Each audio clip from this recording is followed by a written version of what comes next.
여러분이 성경이라는 책은 총 66권으로 이루어져 있는데 어떤 책을 보든지 주인공은 3명입니다.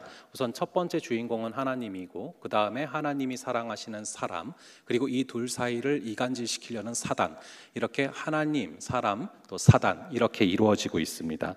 제가 지난주에 성경을 볼 때 특별히 이 인물을 중심으로 좀 성경을 볼 필요가 있다라는 말씀을 드렸습니다. 여기서 하나 주의해야 될 게 있어요. 우리가 인물을 중심으로 바라본다고 했을 때 그 인물의 잘한 점이 뭐고 잘못한 점이 뭐고 뭐 이런 것들을 바라본 것도 중요하겠지만 그 사람을 통하여서 하나님께서 행하고 계시는 일이 무엇인지를 특별히 집중적으로 바라봐야 될 필요가 있습니다. 예를 들어 보면 우리는 요셉이 애굽으로 팔려간 그 사건을 너무나 잘 알고 있죠. 자, 그런데 그 원인이 아버지 야곱의 편애 때문이다라고 알고 있습니다. 물론 야곱이 미숙해서 편애를 했고 그래서 형들이 시기 질투를 했고 그래서 요셉이 팔려가기도 한 거죠. 그런데 더 궁극적으로는 이 요셉이 애굽으로 팔려가는 사건을 통해서 이 나중에 애굽의 국무총리가 되게 하시고 결국 요셉으로 말미암아서 기근으로 말미암아 죽을 뻔했던, 없어질 뻔했던 이 이스라엘을, 즉 야곱의 가정을 살리시려는 그런 하나님의 섭리가 있고 하나님의 뜻이 있었다. 이것을 중요하게 바라보면서 인물들을 봐야 된다라는 것입니다. 자, 그렇게 인물을 바라봄과 동시에 그 인물을 통해서 지금 하나님께서 무슨 일을 하고 계시는지를 집중적으로 바라봐야 되는데요, 이것은 우리의 삶에서도 마찬가지입니다. 내가 살아가다 보면요 정말 이런저런 일들이 많이 벌어집니다. 그런데 그런 일들을 통해서 지금 하나님은 내게 무슨 말씀을 하고 계시는지, 그리고 그런 일들을 통해서 하나님은 지금 무슨 일을 하고 계시는지를 바라봐야 된다는 것이죠. 이것은 열왕기상도 마찬가지입니다. 이 열왕기서를 보면은 12장에 들어가면서부터는 굉장히 복잡해지는 책이에요. 이 솔로몬이 말년에 마음이 좀 나뉘게 됩니다. 그래서 반심이라고 말씀을 드렸죠. 그래서 11장 4절을 보면은 솔로몬이 이방 여인들 때문에 하나님을 향한 그 마음이 분산됐다라고 기록이 됩니다. 그러니까 어느 정도까지는 하나님을 사랑을 했는데 마음이 분산돼서 다른 신들도 동시에 사랑을 했다라는 거죠. 그러니까 하나님도 사랑하고 세상도 사랑해요. 이게 말이 안 되는 거잖아요. 뭐 남편도 사랑하고 옆집 남자도 사랑하고, 이게 말이 안 되는 거랑 똑같습니다. 그러니 하나님도 사랑하면서 세상도 사랑했다라는 것은 하나님을 사랑하는 게 아니죠. 이렇게 솔로몬의 마음이 나뉘니까 그 뒤에 벌어지는 일이 뭔지 아십니까? 바로 솔로몬의 나라가 바로 두 동강이 납니다. 그래서 북이스라엘 그리고 남유다로 나뉘게 됩니다. 그러니까 모든 것들은 마음에서부터 시작된다는 거예요. 자, 그러니 이제 나라가 나뉘는 것조차도 그 시작점은 왕인 솔로몬의 마음이 분열되는 것에서부터 시작이 됐다라는 것이죠. 그래서 나라가 나뉘면서부터는 북이스라엘의 19명의 왕, 그리고 남유다의 20명의 왕들을 왔다 갔다 하면서 내러티브가 이어지거든요. 그래서 왕들만 보면서 이 열왕기 상하를 보면 굉장히 정신이 없습니다. 하지만 하나님에게 포커스를 맞추고 이 왕들을 통해서 하나님이 하시는 일이 뭔지를 보면 굉장히 심플하게 또 이해가 되는 책이 이 열왕기상이라고 볼 수가 있습니다. 저희 한번 열왕기상 11장 43절을 저와 여러분들 함께 한 목소리로 읽어보겠습니다. 시작. 솔로몬이 그의 조상들과 함께 잠에 그의 아버지 다윗의 성읍에 장사되고 그의 아들 르호보암이 대신하여 왕이 되니라. 자, 솔로몬이 죽었어요. 그리고 그의 아들 이름이 뭐죠? 르호보암 중요합니다. 이 르호보암이 바로 왕위를 계승합니다. 그런데 이 르호보암 왕이 직면한 상황들이 만만치가 않아요. 원래 지도자가 바뀌는 시기는 늘 조심스럽고 긴장을 요구하게 되는 그런 시기입니다. 국민들도 새로운 리더십에 대한 기대와 또 염려가 있을 수가 있고, 새로 지도자가 된 사람도 과연 내가 백성들의 마음을 얻을 수 있을 것인가, 선왕처럼 잘해낼 수 있을 것인가, 이런 부담감이 있을 수밖에 없죠. 이 르호보암 역시도 신흥 왕으로서 이런저런 상황들에 직면해 있었는데, 근데 오늘 본문을 쭉 보다 보면은 우리가 흔히 이제 선왕이었던 솔로몬이 지혜가 있고 굉장히 위대한 왕으로만 알고 있는데, 솔로몬이 꼭 그렇게 나라를 잘 다스렸던 것만 같지는 않습니다. 왜냐하면 솔로몬이 죽고 나서 그 백성들이 솔로몬을 향한 마음들을 표출하는데, 우리 한번 오늘 본문의 4절을 볼게요. 오늘 본문의 4절의 말씀을 함께 읽어보겠습니다. 시작. 왕의 아버지가 우리의 멍에를 무겁게 하였으나 왕은 이제 왕의 아버지가 우리에게 시킨 고역과 매운 무거운 멍에를 가볍게 하소서. 그리하시면 우리가 왕을 섬기겠나이다. 자, 속마음이 나오잖아요. 솔로몬 왕 때는 세금이 너무 셌다는 거예요. 그리고 맨날 불러다가 일을 시켰다는 거죠.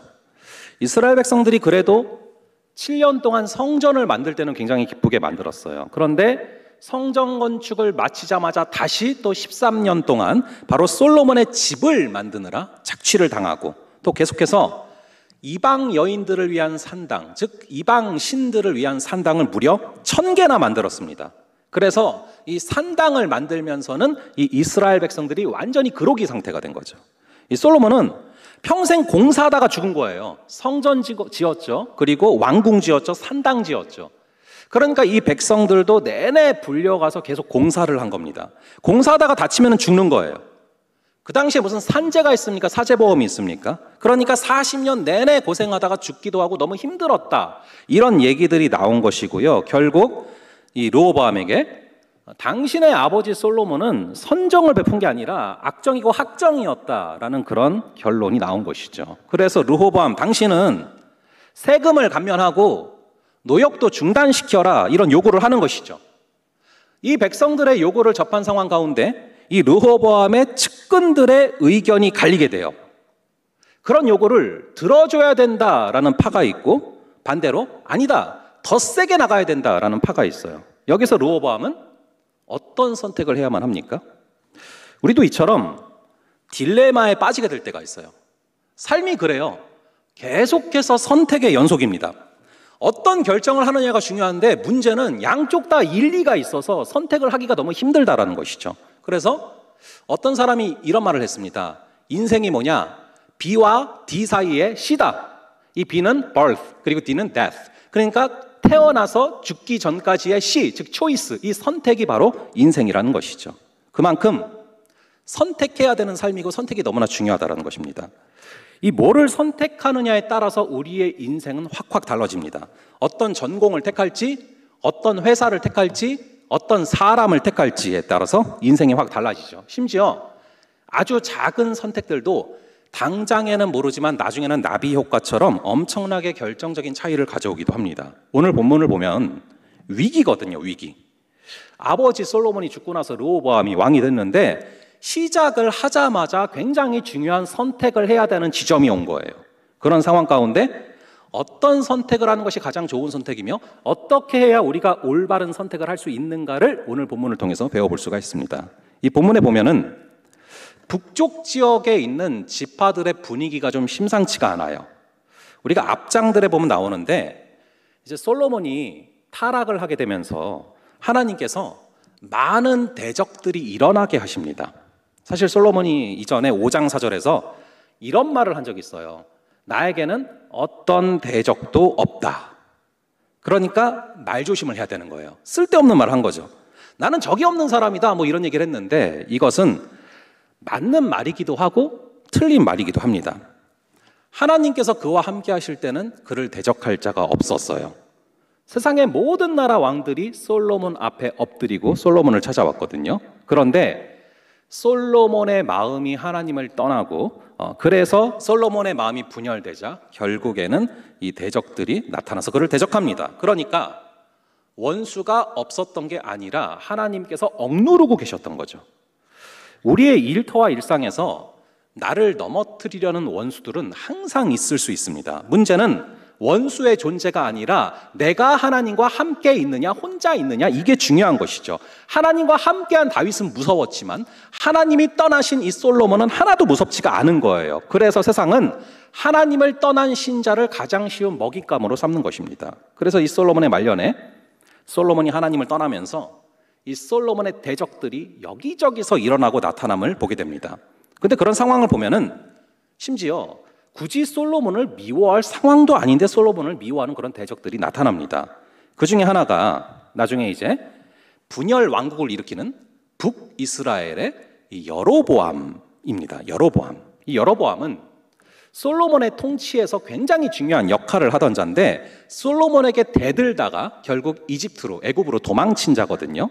이 여로보암뿐만 아니라 많은 대적들이 애굽으로 가서 잉태가 되고 있음을 바라보게 됩니다. 이것도 우리가 굉장히 유심히 살펴봐야 되는 부분이에요. 솔로몬은 통치 초기부터 집중했던 게 뭐냐 하면은 애굽과의 좋은 관계였어요. 그래서 이 이방 여자랑 결혼하지 말라고 그렇게 말씀을 하셨는데도 정략 결혼을 하겠다고 애굽 공주랑 처음으로 결혼을 하거든요.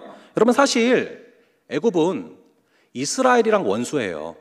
여러분, 이 이스라엘이 뭐 했어요? 출애굽을 했잖아요. 애굽에서 나왔잖아요. 이 애굽과 이 이스라엘이 원수지간이란 말이죠.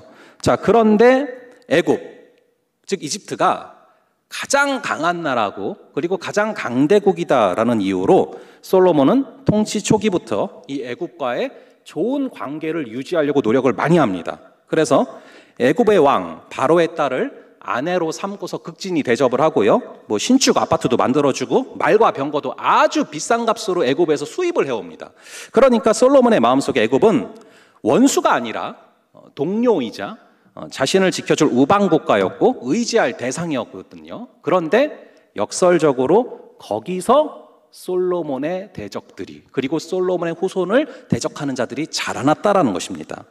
이 애굽을 향한 솔로몬의 호의는 대적이라는 고통의 열매를 맺고 있었던 것이죠. 내가 세상에 미련을 둔 그 부분이 나중에 나를 괴롭히는 부분으로 다가온다라는 것을 꼭 잊지 마시기 바랍니다. 그렇게 애굽에서 자라나던 대적 중에 하나가 바로 이 북이스라엘을 일으키는 여로보암인데요. 이 여로보암은 솔로몬의 통치 때 아주 중요한 역할을 했던 자입니다.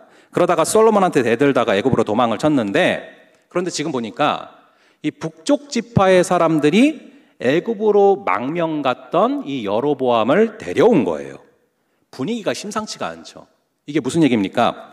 북쪽 지파들이 잠재적으로 지도자를 세워놓은 거예요. 르호보암에게 맞설 수 있는 지도자를 세워놓은 것입니다. 이 여로보암이 어떤 사람이냐면은 과부의 아들이었고 굉장히 어렸을 때 고생을 많이 했고 또 요셉과 에브라임 지파의 감독관이었어요. 게다가 11장 28절을 한번 볼게요. 이 여로보암이 어떤 사람이었나? 한번 11장 28절을 함께 읽어보겠습니다. 시작. 이 사람 여로보암은 큰 용사라. 솔로몬이 이 청년의 부지런함을 보고 세워 요셉 족속의 일을 감독하게 하였더니. 자, 이 사람은 조건과 환경이 안 좋아서 광야를 거친 사람입니다. 고난을 통과한 사람인데 심지어 똑똑하기까지 해요. 게다가 부지런해요. 아주 무서운 사람이죠.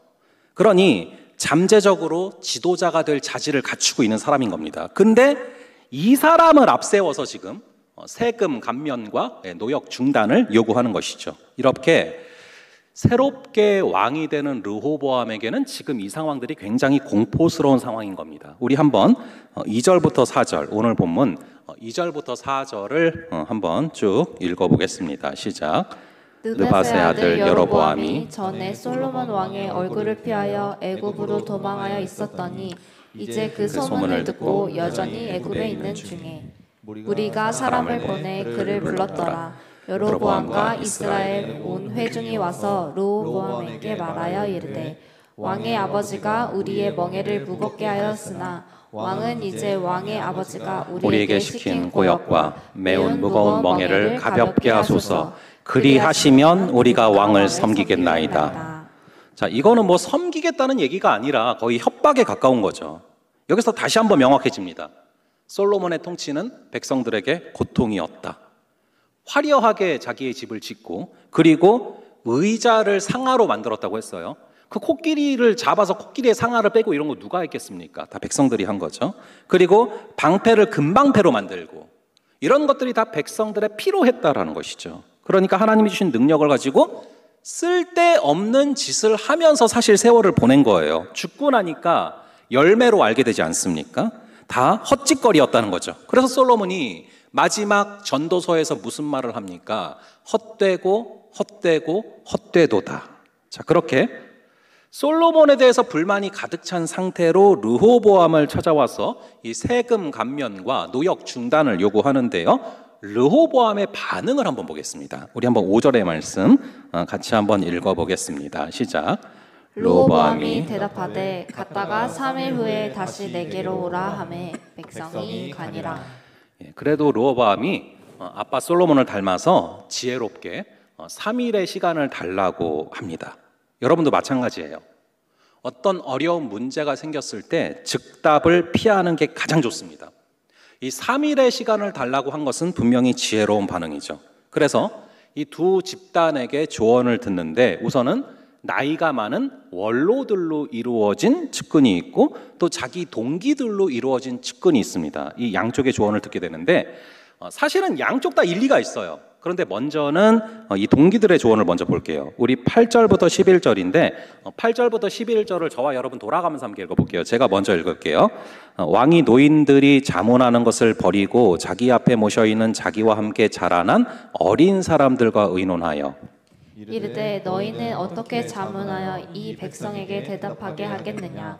백성이 내게 말하기를 왕의 아버지가 우리에게 매운 멍에를 가볍게 하라 하였느니라. 함께 자라난 소년들이 왕께 아뢰어 이르되 이 백성들이 왕께 아뢰기를 왕의 부친이 우리의 멍에를 무겁게 하였으나 왕은 우리를 위하여 가볍게 하라 하였은즉 왕은 대답하기를 내 새끼 손가락이 내 아버지의 허리보다 굵으니 내 아버지께서 너희에게 무거운 멍에를 매게 하였으나 이제 나는 너희의 멍에를 더욱 무겁게 할지라. 내 아버지는 채찍으로 너희를 징계하였으나 나는 전갈 채찍으로 너희를 징계하리라 하소서. 이 동기들의 조언도 뭐 지혜로운 조언이라고까지는 볼 수는 없지만 일리는 있어요. 왕이 되자마자 왕의 카리스마를 보여주는 게 중요하다. 그래야 질서가 잡힌다. 처음부터 맘먹으면 어떡하냐. 심지어 여로보암까지 데리고 와서 저러는데 이거는 굴복하면 안 된다는 거죠. 그리고 지금 이 여로보암을 앞장 세워서 협박을 하는 거잖아요.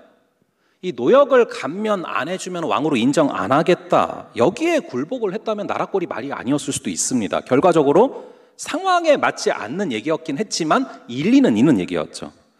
여러분, 이 르호보암이 왜 왕이 된 겁니까?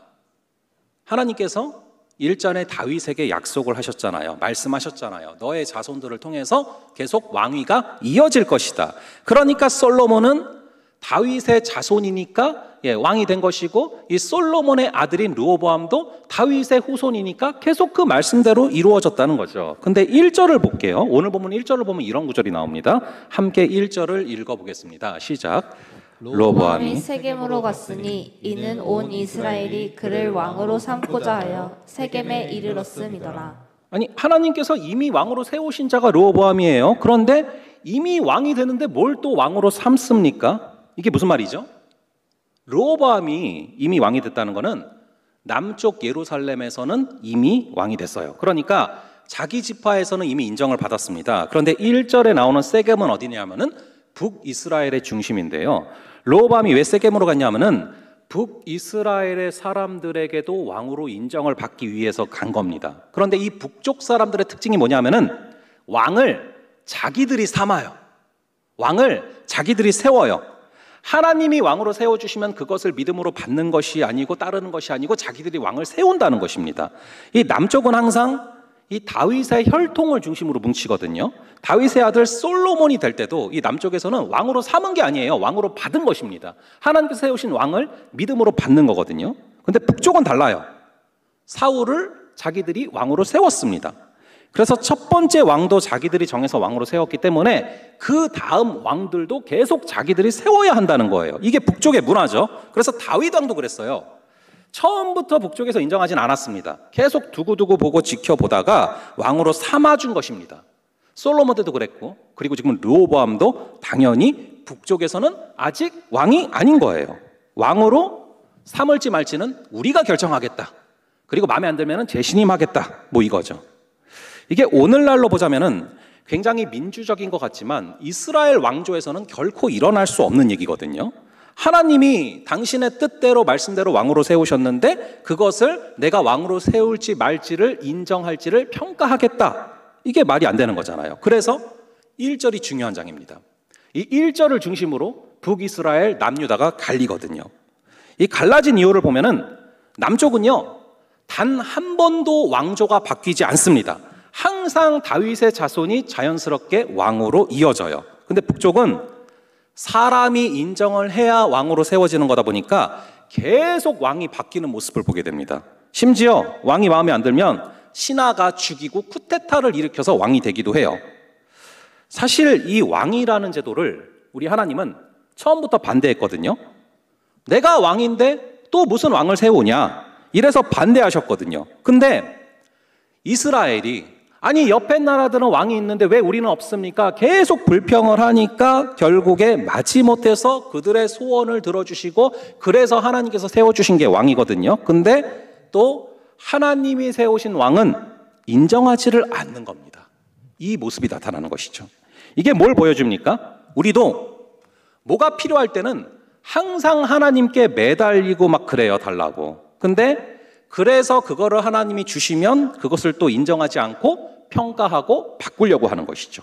그러다 보면 평안이 없고 불행이 반복되는 것입니다. 뭔가를 하나님께서 정말로 주셨다라는 믿음이 있으면 지금은 좀 부족하고 불안해 보여도 하나님께서 결국에는 온전케 하실 거다라는 것이 믿어지거든요. 그러므로 우리가 남유다의 방식으로 살아가고 있는지 북이스라엘의 방식으로 살아가고 있는지를 우리가 면밀하게 검토를 해봐야 된다는 것이죠. 자, 그렇게 북이스라엘은 처음부터 르호보암을 불신했습니다. 그러니까 그걸 알고 있던 르호보암의 동기들이 지금 세게 나가야 된다, 그래야 질서가 잡힌다, 이런 말을 하는 것입니다. 결과적으로 지혜로운 조언이라고 볼 수는 없었지만 그래도 충분히 일리가 있는 얘기인 것이죠. 그리고 이것이 르호보암이 들을 때는 굉장히 듣기에 좋은 조언이었어요. 원래 사람이라는 게 항상 자기가 듣고 싶은 것을 듣고 싶어 하지 않습니까? 딱 그런 거죠. 사실 여기서 르호보암이 동기들의 조언을 듣는 것이 아니라 만약에 이 원로들의 조언을 들었다면 역사가 분명히 뒤바뀔 수도 있었을 것입니다. 그리고 르호보암에게 유리하게 상황이 돌아갈 수도 있었겠죠. 하지만 르호보암은 자기가 듣고 싶었던 것을 택했고 듣기에 좋은 것을 택한 것입니다. 왜냐하면 이 동기들이 생각한 것이 자기가 생각한 거랑 똑같거든요. 여러분, 이 대기업 회장들이 컨설팅하는 걸 보면요, 참 웃지 못할 일들이 벌어집니다. 돈을 몇 억을 들여서 회사 전체를 컨설팅을 하고 리포트를 받으면 그걸 읽고 그냥 버리는 경우들이 있다는 거예요. 왜냐하면 내가 듣고 싶었던 답이 아니면 몇 억을 들여서 컨설팅을 했어도 아무 소용이 없다는 거죠. 그러면 그걸 뭐하러 한 겁니까? 그러니까 내가 듣고 싶은 답을 듣고 싶어서 누군가를 찾아가는 것은 별다른 의미가 없는 행동일 수 있다는 거예요. 사실 이 본문상 훨씬 더 중요했던 것은 이 원로들의 조언인데, 우리 한번 6절과 7절 두 구절, 6절과 7절 두 구절을 함께 한 목소리로 읽어보겠습니다. 시작.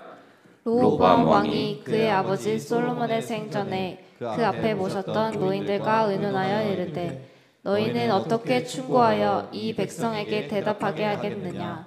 대답하여 이르되, 왕이 만일 오늘 이 백성을 섬기는 자가 되어 그들을 섬기고 좋은 말로 대답하여 이르시면 그들이 영원히 왕의 종이 되리이다 하나. 자, 노인들의 조언은 뭡니까? 세게 나가라는 게 아니에요. 노인들의 조언은 왕은 섬기는 자가 되십시오. 그래서 그들에게 좋은 말로 말하십시오. 이 조언이었어요. 여러분, 내가 지금 섬기는 자리에 있는지 군림하는 자리에 있는지 이것을 분별해 볼 수 있는 굉장히 좋은 방법이 있어요. 내가 누구한테 막 화가 나잖아요. 막 누구한테 화를 내고 싶잖아요. 누구한테 화를 내잖아요. 그럼 그것은 지금 군림하는 자리에 있는 것입니다. 근데 섬기는 자리에 있는 사람은 방금 읽은 구절에 나온 것처럼 화를 안 내고 좋은 말을 해요. 그리고 안타까운 현실을 바라볼 때 화를 내는 게 아니라 눈물이 나는 거예요. 여러분, 어떤 현상을 바라보면서 내가 계속 내 마음속에 화가 난다는 것은 내 뜻대로 안 되니까 화가 나는 거거든요. 여러분, 내 뜻대로 돼야 한다라고 생각하는 것 자체가 사실상 거기서 내가 군림하는 자리에 있는 것입니다. 그런데 내가 섬기는 자리에 있다면 원수를 사랑하고 또 내 뜻과 다르게 움직이는 자들을 바라볼 때 불쌍히 여기게 되고, 그럴 때 화가 나는 게 아니라 그럴 때 눈물이 나는 것입니다. 그럴 때 결국 그 공동체는 눈물로 인해 살아나는 것이죠. 그런데 르호보암은 그런 지혜가 없었던 것입니다.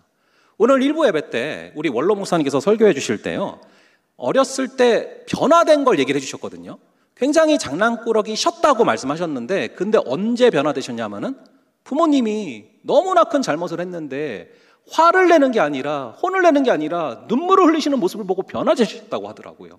그러니까 이 부모의 자리는 충분히 군림할 수 있는 자리지만 섬기는 그 마음이 있으셨기 때문에 그 눈물이 나오지 않았겠습니까? 그 눈물이 변화시킨다라는 것이죠. 그러므로 이것은 굉장히 섬기는 거라는 것은 굉장히 큰 지혜였는데 르호보암은 그런 지혜가 없었던 것이죠. 사실 엄밀하게 말하자면 측근들이 했던 얘기는 양쪽 다 일리가 있습니다. 그런데 그 중에서 하나를 선택을 해야만 되는 거죠. 우리도 그렇잖아요. 우리도 항상 양쪽 다 일리가 있는 상태에서 뭔가를 선택해야 되는 상황들을 맞이합니다. 그럴 때 우리는 어떤 선택을 해야 됩니까? 그게 제일 복잡하고 어렵고 힘든 문제잖아요. 이걸 택해야 됩니까? 이걸 택해야 됩니까? 1번입니까? 2번입니까? 뭘 택해야 되죠? 그런데 선택지는요, 2개만 있는 게 아니에요. 동기들을 선택하거나 원로들을 선택할 수만 있는 게 아닙니다. 이럴 때 누구한테 나아가고 누구를 선택해야 됩니까? 하나님께 나아가고 하나님께 물어야 되는 거예요. 양쪽 다 사람인데 그들 나름대로의 답일 뿐이지 그게 궁극적인 답이 될 수가 있겠습니까? 하나님께서는 나의 조건을 뛰어넘고 나의 선택을 뛰어넘어서 역사해 주시는 분임을 믿으시기 바랍니다. 우리가 하나님을 붙잡고 하나님께 먼저 나아가면 그 후에 1번을 택하든 2번을 택하든 그 선택을 뛰어넘어서 합력하여 선을 이루어 주시는 하나님의 역사가 분명히 임한다라는 것이죠. 이걸 믿으니까 아브라함도 이 조카 롯과 결정적인 선택을 해야 되는 순간이 있었어요. 어떤 땅을 택할 것이냐. 그런데 그 중에서 1번, 2번 땅 중에서 뭘 택하는 줄 아십니까? 둘 다 안 택해요. 선택을 아예 롯에게 넘기거든요. 왜입니까? 선택보다 중요한 게 관계고 선택보다 중요한 게 하나님이기 때문에 그렇게 하는 것이죠. 그렇다면은 우리가 이걸 골라야 되나 저걸 골라야 되나 고민하다가 하나님께 나아간다는 것은 무엇을 의미합니까? 하나님을 붙잡는다라는 것은 무엇을 의미합니까? 하나님을 선택한다는 것은 무엇을 의미합니까? 바로 말씀을 붙잡고 씨름하면서 하나님께 기도하는 것을 의미해요. 그것을 얘기하는 것입니다. 제가 이 신학의 길을 걸어가는 것을 결정할 때도 우리 하나님께서는 명확하게 말씀으로 이끄셨어요. 하나의 말씀이었어요. 네가 나를 사랑하느냐? 그러면은 내 양을 먹이라. 이 말씀. 사실 우리 하나님은요, 하나님 이 길을 가야 돼요, 말아야 돼요 물어보면은 가야 된다, 가지 말아야 된다 말씀해 주시면 좋은데 그런 말씀을 안 하시더라고요. 저한테는 얘기를 안 해주세요. 이래라 저래라 하질 않으세요. 우리 하나님은 물어볼 때. 하지만 말씀이라는 원칙은 명확하게 해주세요. 가고 안 가고를 떠나서 내가 사랑하는 양들에게 내가 사랑하는 양들을 먹여줘. 그리고 나서 결정은 저에게 맡기시는 거예요. 그럼 하나님, 주께서 사랑하는 자들에게, 주께서 사랑하는 양들에게 꼴을 먹이라 하셨는데 제가 무엇을 먹여야 됩니까? 그 기도를 하다 보니 나에게 주신 부분은, 내가 심장이 뛰는 부분은 말씀이고 이거를 양들에게 먹여야겠구나라는 결정을 스스로 할 수 있도록 주님께서 인도해 주신 것이죠. 만약 제게 말씀의 은사를 주신 것이 아니라 만약 저에게 돈의 은사를 주셨다면 아마도 저는 주께서 사랑하는 자들에게 구제 사역을 통해서 먹이는 그런 일들을 했겠죠. 그렇게 주님은 말씀을 통해서 원칙을 말씀하신다라는 것입니다. 그리고 결정은 우리들에게 맡기신다라는 것이죠. 여러분들이 살면서 많은 결정들을 계속해서 하셔야 될 거예요. 하나님, 이사를 가야 됩니까? 말아야 됩니까? 하나님, 이 사람입니까? 저 사람입니까? 하나님, 선교를 가야 됩니까? 말아야 됩니까? 뭐 어떻게 해야 돼요? 가야죠. 갈까 말까 할 때는 가라. 여러분, 우리가요, 물론 이제 결정하기가 쉬운 것도 있고 어려운 것도 있어요. 그런데 어떤 결정을 해야 되는 그 순간이 다가올 때 꼭 여러분들 기억하시기 바라요. 중요한 건 뭐냐면은 우리의 선택을 통해서 하나님의 뜻이 드러나는 것, 우리의 선택을 통해서 주님의 영광이 가리워지지 않는 것, 그리고 어떤 선택을 하든 그 선택을 통해서 우리가 하나님을 경험하게 되는 것이 너무나 중요하다는 것을 잊지 마시기 바랍니다. 그럴 때 우리의 선택을 통해서 역사하시는 하나님을 체험하게 될 줄로 믿습니다.